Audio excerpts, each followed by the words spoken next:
Kita lanjutkan pelajaran tentang Matius. Bagian kedua dimulai dengan Sang Raja dalam kemuliaannya. Saudara, mari kita berdoa. Tuhan Yesus, terima kasih. Engkau adalah Raja yang mulia. Engkau rela mengorbankan nyawamu demi kami, orang-orang berdosa, sehingga kami dapat berbagi akan kemuliaan-Mu.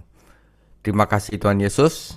Dan hari ini kami akan belajar tentang bagaimana Engkau menampakkan diri kepada 3 murid-Mu di dalam kemuliaannya, sehingga mereka yakin bahwa Engkaulah Allah, Engkaulah Tuhan.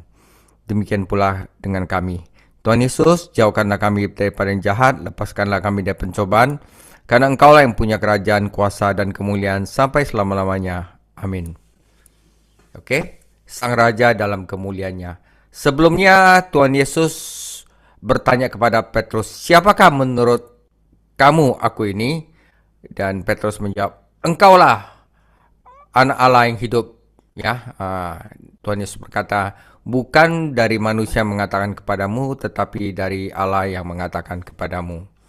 Oke saudara, jadi pendahuluan, saudara, pasal 17 ini dimulai dengan pemandangan yang megah di puncak gunung.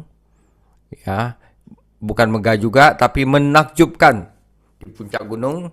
Dan diakhiri dengan Petrus menangkap ikan untuk membayar pajaknya. Kontras banget, saudara. Tetapi Yesus Kristus Sang Raja adalah tema dari seluruh pasal ini. 3 peristiwa dalam bab ini memberikan kita 3 gambaran tentang Sang Raja. Ya. Nah, saudara, di sini ada 3 tema. 1, Sang Raja dalam kemuliaannya, ayat 1 sampai 13. Yang kedua, Sang Raja dalam kekuasaannya, ayat 14 sampai 21. Dan Sang Raja dalam kerendahan hatinya, ayat 22 sampai 27. Ya, saudara, kita baca perikop pertama, yaitu Matius 17 ayat 1 sampai 13. Ya, 6 hari kemudian Yesus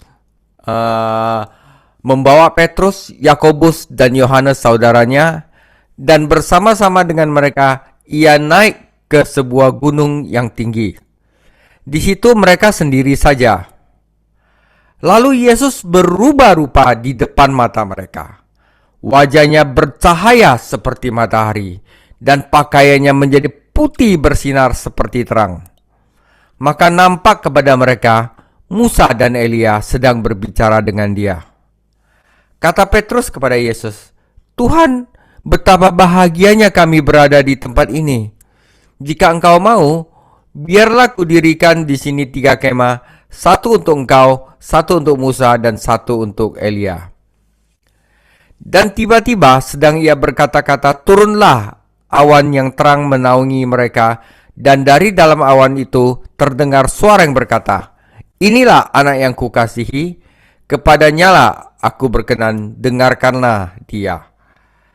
Mendengar itu tersungkurlah murid-muridnya dan mereka sangat ketakutan. Lalu Yesus berdatang kepada mereka dan menyentuh mereka sambil berkata, berdirilah, jangan takut. Dan ketika mereka mengangkat kepala, mereka tidak melihat seorang pun kecuali Yesus seorang diri. Pada waktu mereka turun gunung itu, Yesus berpesan kepada mereka, jangan kamu ceritakan penglihatan itu kepada seorang pun sebelum Anak Manusia dibangkitkan dari antara orang mati. Lalu murid-muridnya bertanya kepadanya, kalau demikian mengapa ahli-ahli Taurat berkata bahwa Elia harus datang dahulu? Jawab Yesus, memang Elia akan datang dan memulihkan segala sesuatu. Dan aku berkata kepadamu, Elia sudah datang, tetapi orang tidak mengenal dia dan memperlakukannya menurut kehendak mereka. Demikian juga Anak Manusia akan menderita oleh mereka. Pada waktu itu mengertilah murid-murid Yesus bahwa ia berbicara tentang Yohanes Pembaptis. Oke, saudara, ini adalah transfigurasi Tuhan Yesus. Ya, Sang Raja dalam kemuliaannya. Saudara, Matius dan Markus menyatakan bahwa transfigurasi terjadi setelah 6 hari. Sementara Lukas mengatakan kira-kira 8 hari kemudian. Lukas 9 ayat 28. Saudara, sebenarnya tidak ada pertentangan. Pernyataan Lukas adalah padanan Yahudi untuk kira-kira seminggu kemudian. Selama minggu itu, para murid pasti telah merenungkan dan membahas apa yang Yesus maksud dengan kematian dan kebangkitannya. Karena sebelumnya, setelah dia meminta Petrus mengatakan, siapakah dia? Yesus mulai mengatakan tentang kematian dan kebangkitannya. Tidak diragukan lagi, mereka juga bertanya-tanya apa yang akan terjadi dengan janji-janji perjanjian lama tentang kerajaan. Jika Yesus akan membangun sebuah gereja, apa yang terjadi dengan kerajaan yang dijanjikan? Teks tersebut tidak menyebutkan tempat terjadinya mujizat ini, dan mungkin di Gunung Hermon yang dekat Kaisarea Filipi. Saudara, transfigurasi mengungkapkan 4 aspek kemuliaan Yesus Kristus, Sang Raja. Satu adalah kemuliaan pribadinya. Sejauh yang tercatat di dalam catatan, ini adalah satu-satunya saat Yesus mengungkapkan kemuliaannya dengan cara ini saat dia berada di bumi. Kata yang diterjemahkan menjadi transfigurasi memberikan kita kata bahasa Inggris yaitu metamorfosis. Ya, metamorfosis adalah perubahan di luar yang datang dari dalam. Ketika seekor ulat membangun kepompong dan kemudian muncul sebagai kupu-kupu, itu karena proses metamorfosis. Kemuliaan Tuhan kita tidak terpantul, tetapi terpancar dari dalam. Ya, jadi bukan pakai skincare dari luarnya bagus gitu ya, tapi dari dalamnya memang udah bagus, terpancar keluar. Jadi ada perubahan di luar yang datang dari dalam saat dia membiarkan kemuliaan hakikinya bersinar. Peristiwa ini tentu akan memperkuat iman para murid, khususnya Petrus yang baru saja, ya saudara ingat, mengakui Yesus sebagai anak Allah. Seandainya Petrus membuat pengakuannya setelah transfigurasi, itu tidak akan berarti. Petrus percaya, mengakui imannya, dan kemudian menerima kepastian ini, konfirmasi ini. Bertahun-tahun kemudian, Yohanes mengingat peristiwa ini saat Roh Kudus menuntunnya untuk menulis. Dan kami telah melihat kemuliaannya, yaitu kemuliaan yang diberikan kepadanya sebagai anak tunggal Bapa, penuh kasih karunia dan kebenaran. Yohanes 1 ayat 14. Dalam Injilnya, Yohanes menekankan keilahian Kristus dan kemuliaan pribadinya. Saudara, Yesus Kristus mengesampingkan kemuliaannya ketika ia datang ke bumi. Karena pekerjaan yang telah selesai di kayu salib, ia menerima kembali kemuliaannya dan sekarang membagikannya kepada kita. Akan tetapi, kita tidak perlu menunggu surga untuk berbagi dalam kemuliaan transfigurasi ini. Saudara, ketika kita menyerahkan diri kepada Allah, saudara, ia akan mengubah rupa pikiran kita. Ketika kita berserah kepada Roh Kudus, ia akan mengubah kita dari kemuliaan kepada kemuliaan. Ketika kita melihat firman Allah, ketika kita melihat anak Allah dan diubah oleh rupa Roh Allah ke dalam kemuliaan Allah. Saudara, itu adalah kemuliaan pribadi Yesus Kristus dan kita dapat berbagi kemuliaan itu. Ya, saat kita berserah, pikiran kita diubah, hati kita diubah oleh firman Allah. Yang kedua adalah kemuliaan kerajaannya. Di akhir khotbahnya tentang memikul salib, Yesus berjanji bahwa beberapa murid akan melihat anak manusia datang sebagai raja. Saudara, ia memilih Petrus, Yakobus, Yohanes sebagai saksi peristiwa ini. Ketiga sahabat dan mitra bisnis ini pernah bersama Yesus di rumah Yairus dan mereka pergi bersamanya ke Taman Getsemani sebelum penyalipannya. Ya, mereka melihat Yesus membangkitkan orang mati ya di rumah Yairus. Ya. Berarti mereka yang diberikan suatu privilege untuk melihat kemuliaan yang tertinggi. Dr. Campbell telah menunjukkan bahwa ketiga peristiwa ini semuanya berkaitan dengan kematian. Yesus mengajar ketiga murid ini bahwa ia adalah pemenang atas kematiannya, bahwa ia membangkitkan putri Yairus dan berserah kepada kematian di taman, dan transfigurasi mengajar mereka bahwa di dalam kemuliaan ia akan dimuliakan. Kehadiran Musa dan Elia sangat penting. Musa mewakili hukum Taurat dan Elia adalah mewakili para nabi. Semua hukum dan nabi menunjuk kepada Kristus Yesus dan digenapi di dalam Kristus, dan tidak ada satu kata pun dari kitab suci perjanjian lama yang tidak akan digenapi. Oleh sebab itu saudara, Alkitab itu seluruhnya adalah mengenai Yesus Kristus. Anda cabut Yesus Kristus dari Alkitab, firman Tuhan tidak ada sisa sama sekali. Kerajaan yang dijanjikan akan didirikan sama seperti ketika murid melihat Yesus dimuliakan di bumi, demikian pula umat Allah akan melihat Dia dalam kerajaannya yang mulia di bumi. Petrus menangkap pesan ini dan tidak pernah melupakannya. Kami adalah saksi mata dari kebesarannya. Jadi firman yang disampaikan oleh para nabi semakin diteguhkan. Pengalaman yang dialami Petrus di atas bukit hanya memperkuat imannya pada nubuat-nubuat perjanjian lama. Yang penting bukanlah melihat pemandangan yang indah, tetapi mendengar firman Allah. Yang di sini yang Allah Bapa katakan sekali lagi, inilah anakku yang kukasihi, kepadanya lah aku berkenan, dengarkanlah dia. Semua orang yang dilahirkan kembali adalah milik kerajaan Allah. Ini adalah kerajaan rohani yang terpisah dari hal-hal materi di dunia. Namun suatu hari ketika Yesus kembali ke bumi, akan ada kerajaan mulia selama 1000 tahun. Dengan Yesus kita akan memerintah, dan Yesus akan memerintah sebagai Raja. Mereka yang telah percaya kepadanya akan memerintah di bumi bersamanya. Ketiga adalah kemuliaan salibnya. Para murid harus belajar bahwa penderitaan dan kemuliaan berjalan beriringan. Petrus telah menentang kepergiannya ke Yerusalem untuk mati, jadi Yesus harus mengajarinya bahwa terlepas dari penderitaan dan kematiannya, tidak akan ada kemuliaan. Jadi tidak akan ada kemuliaan tanpa ada pengorbanan, ya. Petrus tentu saja mempelajari pelajaran itu karena dalam surat pertamanya ia berulang kali menekankan penderitaan dan kemuliaan. Musa dan Elia berbicara dengan Yesus tentang keluarannya yang dia laksanakan di Yerusalem. Ya, Exodus. Penderitaan dan kematiannya bukanlah suatu kecelakaan, melainkan suatu pencapaian. Petrus menggunakan kata Exodus dalam menggambarkan kematiannya sendiri yang sudah di depan mata. Suatu keluaran. Bagi orang percaya, kematian bukanlah jalan satu arah menuju kehancuran. Kematian adalah pembebasan. Exodus dari belenggu kehidupan menuju kebebasan mulia di surga.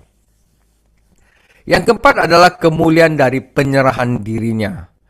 Petrus tidak dapat mengerti mengapa anak Allah mau tunduk kepada orang-orang jahat dan rela menderita. Transfigurasi adalah cara Allah mengajar Petrus bahwa Yesus dimuliakan ketika menyangkal diri, memikul salib kita, dan mengikutinya. Filosofi dunia adalah selamatkanlah dirimu, tetapi filosofi orang Kristen adalah serahkanlah dirimu kepada Allah.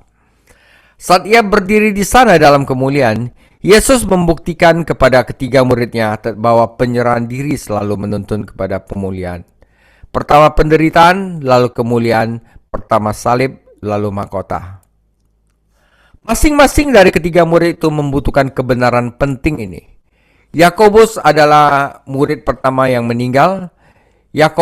Yohanes adalah murid terakhir yang meninggal. Tetapi ia akan mengalami banyak penganiayaan berat di Pulau Patmos.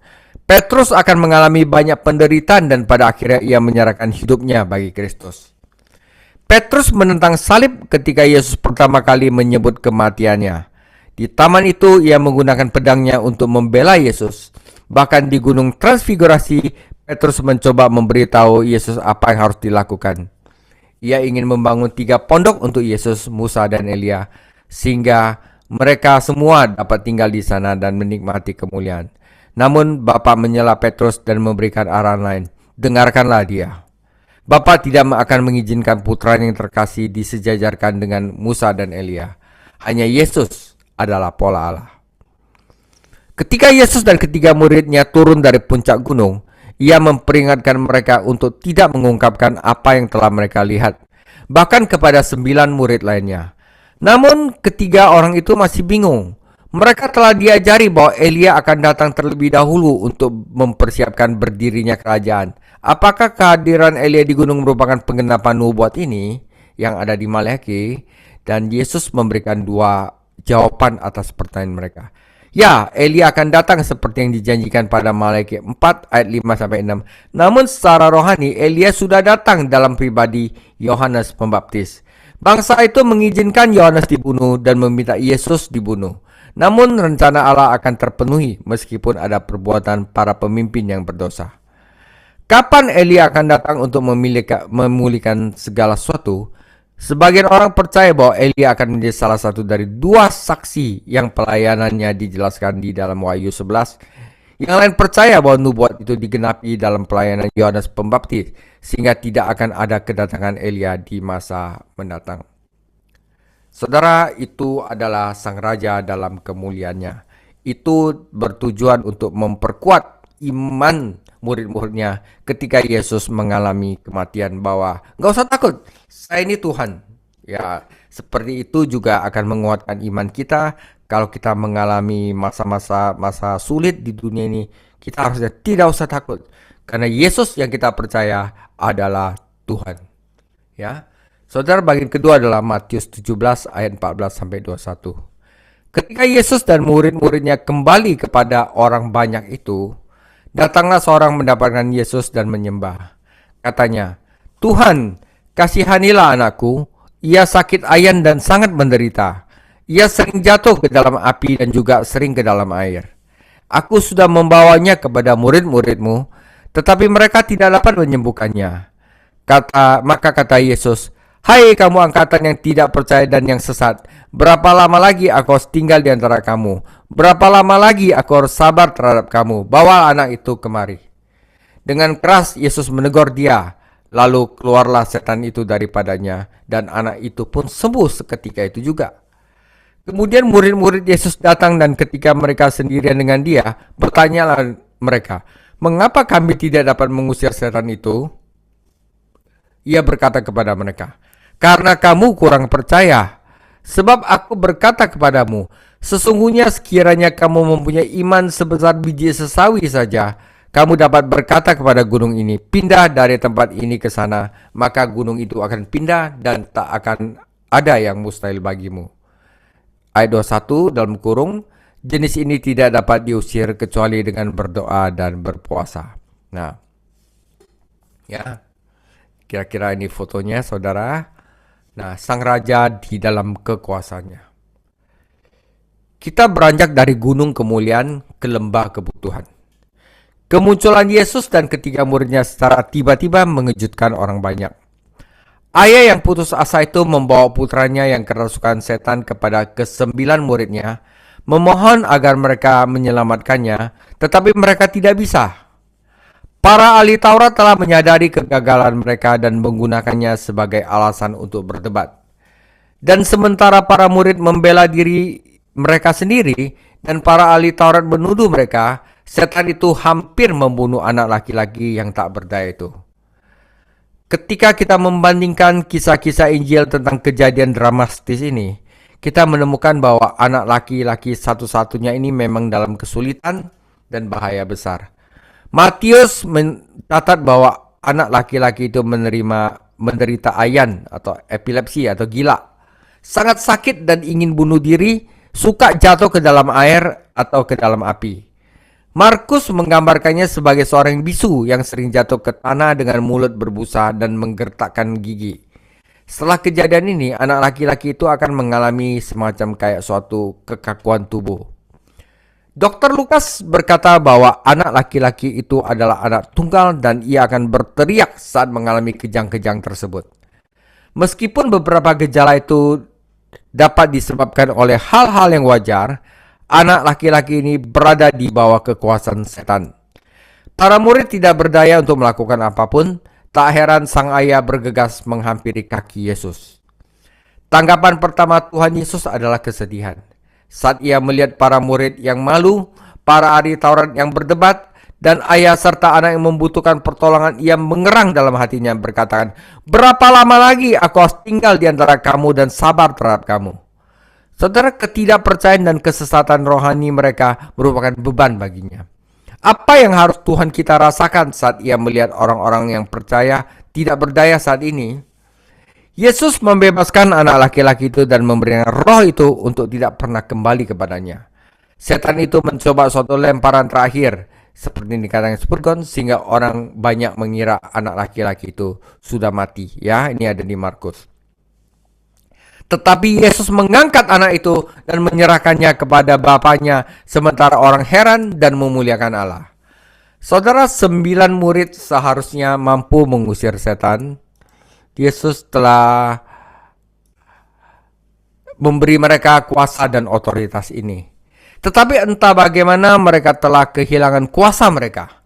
Ketika mereka bertanya kepada Yesus penyebab kegagalan mereka yang memalukan itu, Yesus memberitahu mereka kurang iman, mereka kurang doa, mereka kurang disiplin.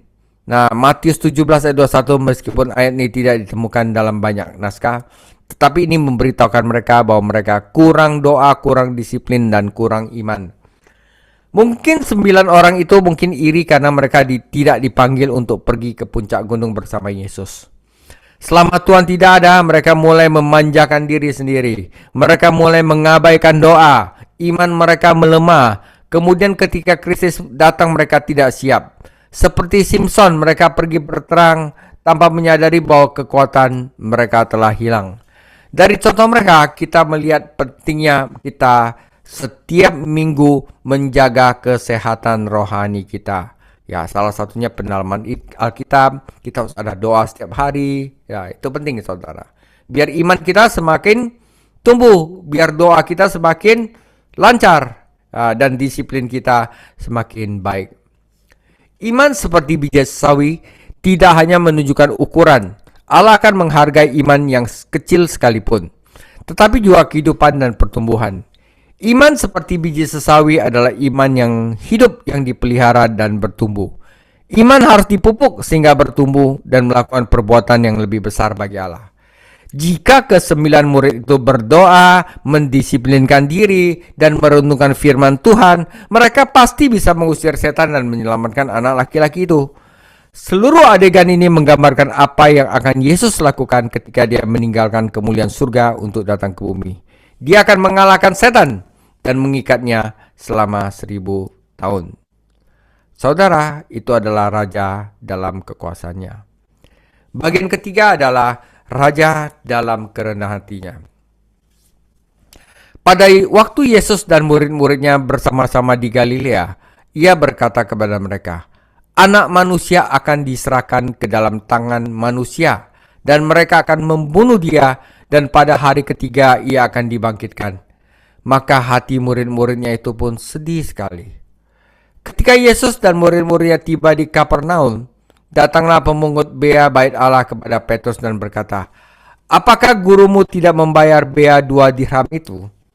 Jawabnya, "Memang membayar." Dan ketika Petrus masuk rumah, Yesus mendahulinya dengan pertanyaan, "Apakah pendapatmu, Simon? Dari siapakah raja-raja dunia ini memungut bea dan pajak? Dari rakyatnya atau dari orang asing?" Jawab Petrus, "Dari orang asing." Maka kata Yesus kepadanya, "Jadi bebaslah rakyatnya. Tetapi supaya kita jangan menjadi batu sandungan bagi mereka, pergilah memancing ke danau, dan ikan pertama yang kau pancing tangkaplah dan bukalah mulutnya. Maka engkau akan menemukan mata uang 4 dirham di dalamnya. Ambillah itu dan bayarkan kepada mereka, bagiku dan bagimu juga." Oke, saudara. Ya, Petrus mancing, keluar 4 koin, 2 dia bayar untuk Yesus, 2 untuk dia sendiri. Nah, saudara, sang raja dalam kerendahan hatinya. Untuk kedua kalinya, Yesus menyebutkan kematian dan kebangkitannya. Ya, sebelumnya itu adalah setelah Petrus mengaku bahwa dia adalah anak Allah dan dikonfirmasi dengan transfigurasi. Ya, para murid sangat berduka dan takut untuk bertanya kepadanya tentang hal itu. Bahkan para muridnya tidak percaya laporan tentang kebangkitannya karena mereka melupakan janji-janjinya. Namun musuh mengingat apa yang ia katakan dan bertindak sesuai dengan itu. Sungguh suatu paradoks. Seorang raja yang terlalu miskin untuk membayar pajak tahunan bait suci yang hanya setengah sikal. Karakteristik unik dari mujizat ini patut dicatat. Jadi kayak Tuhan Yesus terlalu miskin seorang raja untuk membayar pajak, ya.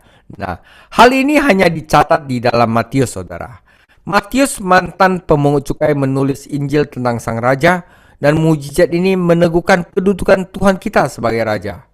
Raja-raja di bumi tidak mengambil upeti dari anak-anak mereka sendiri. Yesus menegaskan bahwa dirinya bebas dari upeti ini karena ia adalah anak raja, anak Allah. Namun sebagai anak Allah, ia terlalu miskin untuk membayar bahkan setengah sikal, dan murid-muridnya sama miskinnya seperti dia. Ia menjalankan kekuasaannya atas alam untuk menyediakan apa yang dibutuhkan. Nah, Allah memberi Adam dan Hawa kekuasaan atas alam, dan ini termasuk ikan di laut. Manusia kehilangan kekuasaan ini karena dosa, jadi Petrus tidak dapat memerintah ikan dan menemukan uang. Yesus Kristus menjalankan kekuasaan bukan hanya atas ikan, tetapi juga atas binatang dan burung. Apapun yang Adam hilang karena ketidaktaatannya, Yesus Kristus peroleh kembali melalui ketaatannya. Meskipun saat ini orang percaya tidak memiliki kuasaan penuh atas alam, suatu hari nanti kita akan memerintah bersama Kristus dan menjalankan kekuasaan bersamanya. Sementara itu, Allah memelihara miliknya sendiri dan memastikan bahwa seluruh alam bekerja bagi mereka yang percaya dan taat. Itulah satu-satunya mujizat yang ia lakukan untuk memenuhi kebutuhannya sendiri. Setan telah mencobai Kristus dan menggunakan kuasa ilahinya bagi dirinya sendiri, tetapi ia menolaknya. Akan tetapi dalam kasus ini, ia tidak menggunakan kuasanya secara egois karena orang lain terlibat dalam mujizat ini. Jangan sampai kita menjadi batu sandungan bagi orang lain, kata Yesus. Ya, adalah penjelasan Yesus untuk mujizat itu. Ia tidak ingin orang-orang tersinggung karena ia, sebagai orang Yahudi, tidak mendukung pelayanan di bait suci. Meskipun Yesus tidak ragu-ragu untuk melanggar tradisi buatan manusia dari orang-orang Farisi, ia berhati-hati untuk menaati hukum Allah. Sebagai orang Kristen, kita tidak boleh menggunakan kebebasan kita di dalam Kristus untuk menyakiti atau menghancurkan orang lain. Secara teknis, Yesus tidak harus membayar pajak, tetapi untuk alasan praktis sebagai biar tidak menjadi batu sandungan, ia membayarnya. Ia juga menyertakan Petrus agar kesaksian mereka tidak akan terluka. Itulah satu-satunya mujizat yang menggunakan uang. Karena Matius adalah seorang pemungut cukai, kita tentu berharap dia tertarik dengan mujizat ini. Pajak ini bermula pada zaman Musa. Uang pajak yang asli digunakan untuk membuat alas perak dari tempat tiang-tiang kemah suci didirikan. Pajak-pajak berikutnya digunakan untuk mendukung pelayanan kemah suci dan kemudian bait suci. Uang itu dimaksudkan untuk mengingatkan orang-orang Yahudi bahwa mereka telah ditebus dari perbudakan Mesir. Kita telah ditebus oleh darah Kristus yang mahal. Itulah satu-satunya mujizat yang menggunakan satu ikan. Yesus telah memperbanyak ikan bagi Petrus, dan ia akan mengulangi mujizat itu. Namun dalam kasus ini, dia hanya menggunakan satu ikan. Ketika kita mempertimbangkan kerumitan mujizat ini, kita heran. Pertama, seorang harus kehilangan koin di dalam air. Kemudian ikan harus mengambil koin itu di mulutnya dan menahannya. Ikan yang sama kemudian harus menggigit kail Petrus dan penghalang di mulutnya dan tertangkap. Anda tidak dapat menjelaskan semua ini dengan cara alami. Hal ini terlalu rumit untuk suatu kecelakaan dan terlalu sulit untuk dipahami oleh manusia. Mujizat itu dilakukan untuk Petrus. Bagaimana murid-murid lainnya membayar tidak diceritakan kepada kita. Itulah salah satu banyak mujizat yang dilakukan Yesus untuk Petrus. Ia menyembuhkan ibu mertua Petrus, menolong Petrus menangkap ikan, memampukannya berjalan di atas air, menyembuhkan telinga maklus yang dipotong Petrus, dan membebaskan Petrus dari penjara.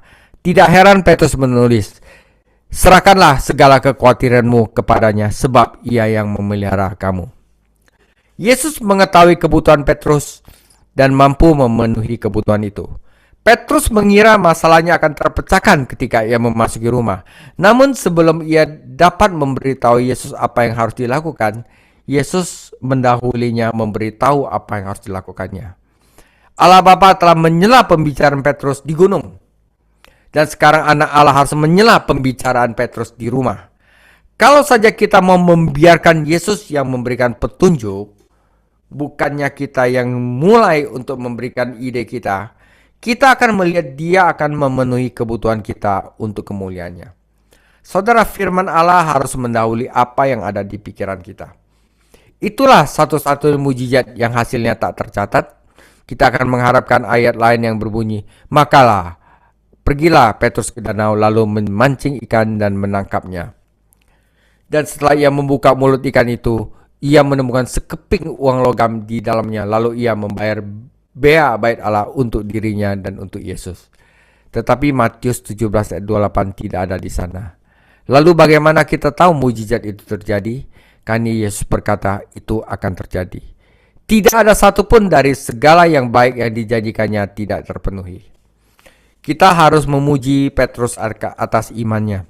Dia tidak banyak berdalih, dia langsung memancing ya. Orang-orang di tepi pantai terbiasa melihat Petrus memegang jala di tangannya, bukan kail dan tali pancing.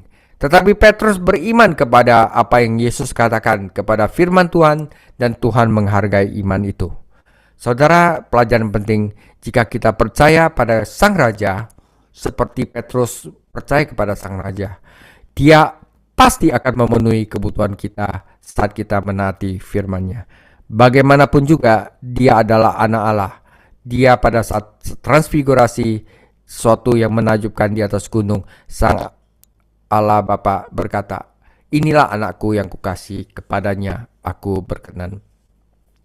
Penutup saudara, soal transfigurasi terkait erat dengan ketiga Injil sinoptik dengan pengakuan Petrus dan pengajaran pertama. Berikutnya tentang peran Yesus dalam penderitaan dan kematian. Urutannya bersifat intrusif. Pertama, suatu euforia, suatu hal yang berbahagia yang disarankan oleh pengakuan Yesus sebagai Mesias. Saudara, telah dihancurkan oleh suatu pewahyuan tentang apa yang akan terjadi dalam kemesiasan itu, bahwa Yesus pasti akan menderita, mati, disalibkan, tetapi akan bangkit. Baik bagi Yesus maupun pada pengikutnya. Tetapi sekarang kegagalan yang tampak pada tingkat manusia dianggap gagal, itu diimbangi dengan pewahyuan tentang realitas supernatural yang ada di baliknya, yaitu Dia yang akan menderita adalah Mesias pilihan Allah.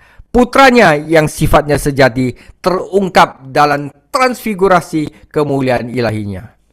Namun seluruh adegan itu jelas-jelas menakjubkan saudara.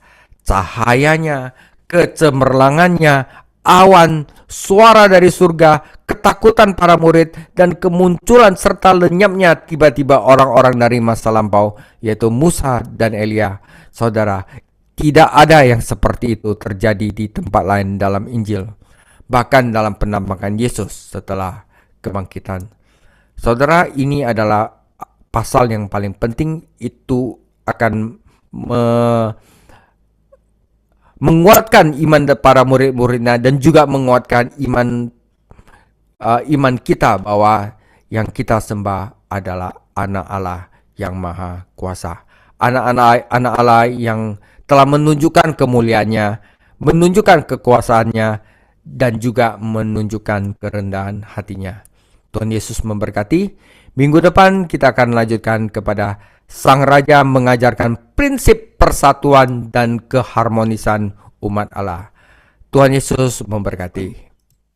Bapak di surga akan mengucap pengajaran malam hari ini. Ialah kiranya Allah Raja yang mulia, Kau yang kemuliaan dalam pribadimu, dalam kerajaanmu, dalam salibmu dan dengan dirimu, untuk menebus setiap kami yang berdosa ini, agar kami boleh kehidupan dalam Engkau. Sungguh Engkau Tuhan yang adil, sungguh Engkau Tuhan yang penuh dengan kasih. Kami sungguh bersyukur Tuhan, memiliki Tuhan seperti Engkau. Sebab itu malam hari ini, biarlah Kau tambah-tambahkan terus iman kami pada Engkau, kepercayaan kami pada Engkau Tuhan, bahwa Engkau lah satu-satunya juru selamat kami yang hidup, yang telah bangkit dari maut, yang telah mengalahkan maut, sehingga Engkau yang bertahta dalam kerajaan. Terima kasih buat kamu, Pak Saudara Bejang, yang telah mengajar buat kami. Kiranya Tuhan terus mengurapi hamba ini dan hikmat dan pewahyuan melalui dengan talenta yang Tuhan berikan sebagai pengajar. Kiranya Engkau Tuhan tambah-tambahkan hikmat-Mu Berkati hamba-Mu dalam pekerjaan, berkati hamba-Mu dalam keluarganya, mana keluarga yang saat ini mengalami kelemahan-kelemahan tubuh atau sakit, kiranya bilur-bilur-Mu Tuhan menyembuhkan. Tidak ada kematian, adalah kebangkitan dan kesembuhan di dalam Yesus Kristus. Jamah setiap keluarganya saat ini yang sakit, jamah Tuhan dan kuasa darah-Mu, memulihkan dan menyembuhkannya di dalam nama Tuhan Yesus. Kiranya Engkau terus memberkati keluarga Pak David semakin hari, semakin mencintai Tuhan Yesus. Terima kasih yang bersyukur buat malam hari ini. Terima kasih buat malam hari ini kita yang ada dalam kelas ini. Kiranya Tuhan terus memberikan kami kesehatan, kekuatan, sehingga kami boleh terus bersyukur pada Engkau ya Tuhan, bahwa di dalam Engkau ada kehidupan, di dalam Engkau ada kesembuhan, di dalam Engkau ada kebangkitan, di dalam Engkau ada kemerdekaan. Terima kasih juga teman-teman kami yang belum sempat bergabung bersama kami, kiranya juga Tuhan memberkati mereka dalam setiap aktivitasnya. Di dalam nama Tuhan Yesus, di mana hari-hari ini Tuhan banyak virus, tapi kami percaya darah Kristus yang lebih berkuasa atas setiap kehidupan kami semuanya. Di dalam nama Tuhan Yesus, kami mengakhiri beberapa malam hari ini dengan menerima berkat dari Tuhan. Mari kita angkat tangan kita. Semoga Allah damai sejahtera menguduskan kita semua seluruhnya, dan semoga roh, jiwa, tubuh kami terpelihara sempurna dengan tak bercacat pada kedatangan Tuhan Yesus Tuhan kita kedua kalinya, dan kasih karunia Tuhan Yesus Kristus Tuhan kita selalu menyertai kita sekarang sampai selama-lamanya. Amin.